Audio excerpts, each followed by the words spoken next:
नमस्कार दोस्तों, सबसे पहले दुर्गा नवमी की आप सभी को हार्दिक शुभकामनाएं। माता रानी की कृपा आप पर बनी रहे और आप जीवन में हमेशा आगे बढ़ते रहें।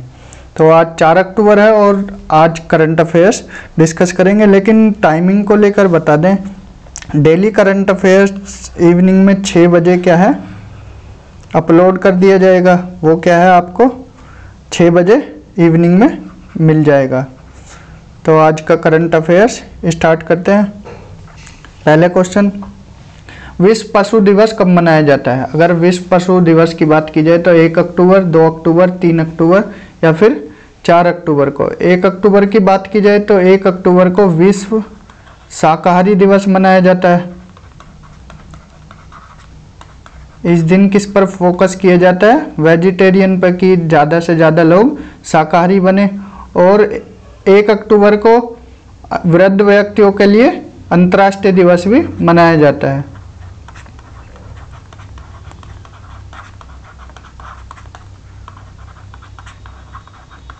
इसको अंतर्राष्ट्रीय लेवल पर मनाया जाता है वृद्ध लोगों के लिए। और 2 अक्टूबर की बात की जाए तो 2 अक्टूबर क्या है, गांधी जी का जयंती होती है और लाल बहादुर शास्त्री की। तो 2 अक्टूबर को क्या मनाते हैं हम? अंतर्राष्ट्रीय अहिंसा दिवस मनाते हैं।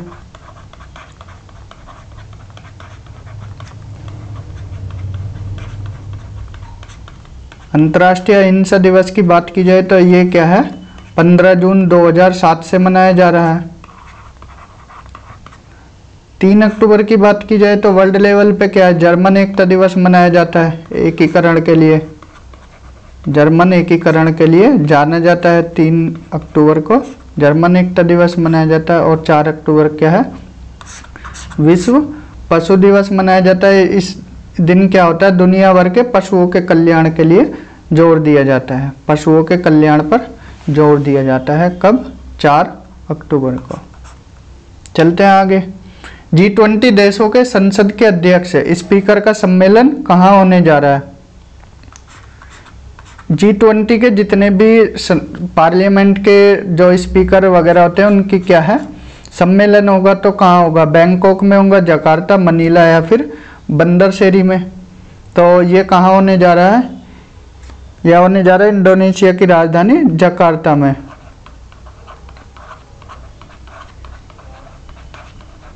बैंकॉक की बात की जाए तो बैंकॉक थाईलैंड की राजधानी है। मनीला फिलीपींस की। और बंदरशेरी क्या है? ब्रुनेई की कैपिटल है। तो ये कंट्रीज किधर है? साउथ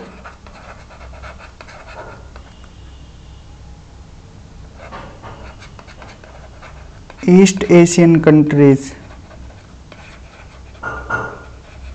ये चारों क्या है? साउथ ईस्ट एशियन कंट्रीज है। अगर स्पीकर की बात की जाए तो भारत में स्पीकर कौन है? ओम बिरला जी हैं। वर्तमान में भारत के स्पीकर कौन है? ओम बिरला जी, जो कि 17वें नंबर के स्पीकर हैं। पीसीएस वगैरह में इनका क्रम भी पूछ ले कौन से नंबर के हैं, 15वें, 16वें, 17वें। तो ओम बिरला जी 17वें नंबर के। और अगर बात की जाए राज्यसभा के सभापति की तो वो कौन होते हैं? हमारे जो वाइस प्रेसिडेंट होते हैं, उपराष्ट्रपति, वही क्या होते हैं? राज्यसभा के सभापति होते हैं।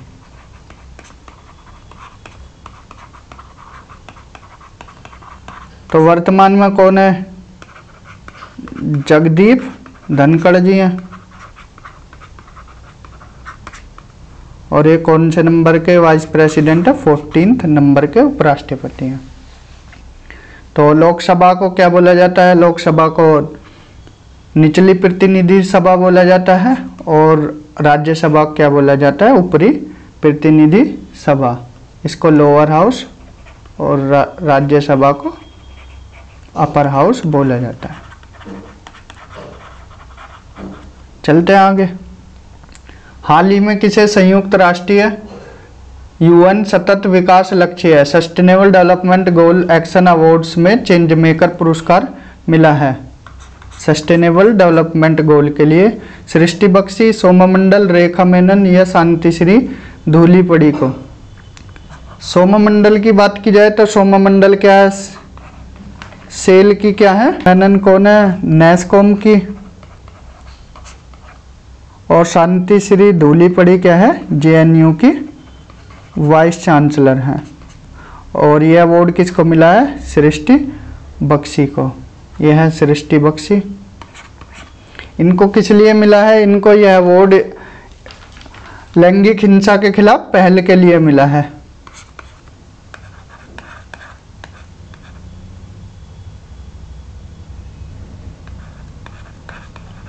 लैंगिक हिंसा के लिए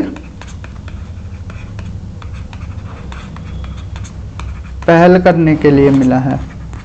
इन्होंने क्या है, देश भर में घूमी है, अप्रोक्स कितना 3800 किलोमीटर के आसपास, और वहाँ पर लोगों से लैंगिक हिंसा के खिलाफ इन्होंने पहल की है। तो सोममंडल को ना सेल की पहली महिला चेयरमैन है, और रेखा मेनन नेस्कॉम की चेयरमैन है, ठीक है। और शांतिश्री धूलीपड़ी जेएनयू की वाइस चांसलर है, और सृष्टि बख्शी को चेंज मेकर अवार्ड मिला है। हाल ही में मेडिसिन चिकित्सा के क्षेत्र में नोबेल पुरस्कार किसको मिला है। 2021 की बात की जाए तो 2021 का नोबेल पुरस्कार चिकित्सा में किसको मिला है, डेविड जूलियस को और एडम पटपाउटियन को। लॉरेन हर्बर्ट की बात की जाए तो ये ओलंपिक में पार्टिसिपेट करने वाली या भाग लेने वाली, ओलंपिक में भाग लेने वाली पहली ट्रांसजेंडर है।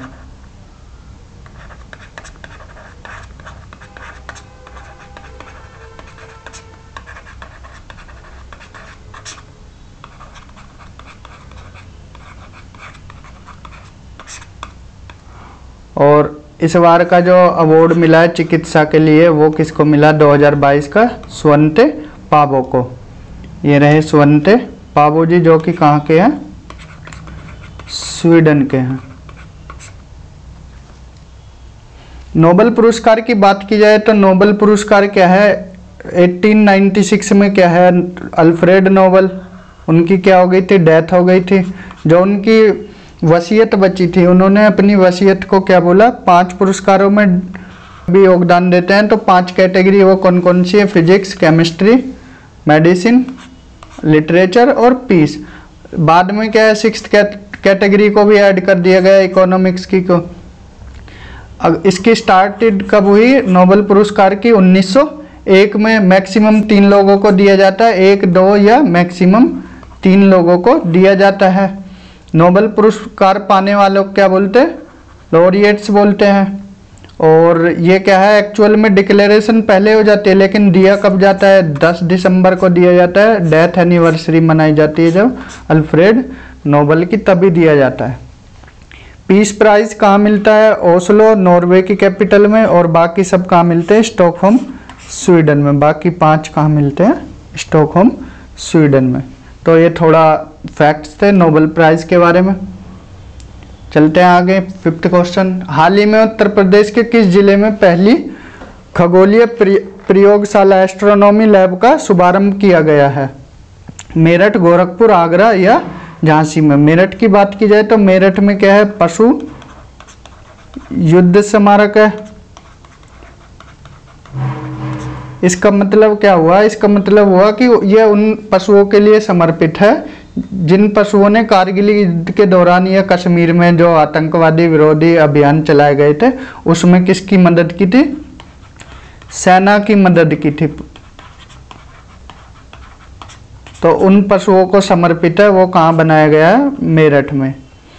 गोरखपुर, यहाँ टेराकोटा को जीआई टैग मिला है। आगरा की बात की जाए तो आगरा में क्या है, भारत की पहली वैक्यूम सीवर तकनीक का इस्तेमाल किया गया है।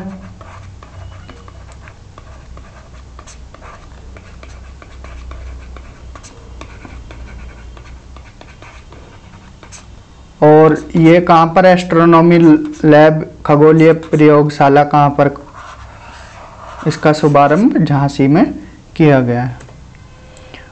आईटीबीपी के नए महानिदेशक कौन नियुक्त किए गए हैं। अनीश दयाल सिंह, सुजोय लाल थाउसेन, शीलवर्धन सिंह या गुरबीर पाल सिंह। तो अनीश दयाल सिंह की बात की जाए तो ये आईटीबीपी के नए महानिदेशक चुने गए हैं। सुजोय लाल थाउसेन ये सीआरपीएफ के महानिदेशक चुने गए हैं। शीलवर्धन सिंह की बात की जाए तो ये सीआईएसएफ के हेड हैं। और गुरबीर पाल की बात की जाए तो ये एनसीसी के हेड हैं। आईटीबीपी की बात की जाए तो कब बना? 24 अक्टूबर 1962 को। आईटीबीपी चीन युद्ध के बाद बना 1962 में। इसका मुख्यालय कहाँ है? नई दिल्ली में। आईसीएमआर के नए महानिदेशक कौन बनाए गए हैं? राजीव बहल, एम श्रीनिवास, टेड्रोस एडानोम या स्वंते पाबो। बात की जाए आईसीएमआर की फुल फॉर्म है Indian council for medical research, Bharatiya Ayurvigyan अनुसंधान परिषद। पहले इसका नाम क्या था? 1911 में इसका नाम था इंडियन रिसर्च फंड एसोसिएशन। 1949 में इसका नाम बदलकर क्या कर दिया? आईसीएमआर। इसका मुख्यालय कहाँ है? नई दिल्ली में। तो आईसीएमआर के नए महानिदेशक कौन बनाए गए? राजीव बहल। ये रहे राजीव बहल जी। एम श्रीनिवास की बात की जाए तो ये क्या है? एम्स दिल्ली के निदेशक बनाए गए हैं। कल की क्लास में बताया था एम्स दिल्ली के निदेशक बनाए गए हैं। और टेड्रोस एडानोम की बात की जाए तो ये WHO के हेड हैं। और स्वंते पाबो को क्या मिला है? 2022 का चिकित्सा का नोबेल पुरस्कार।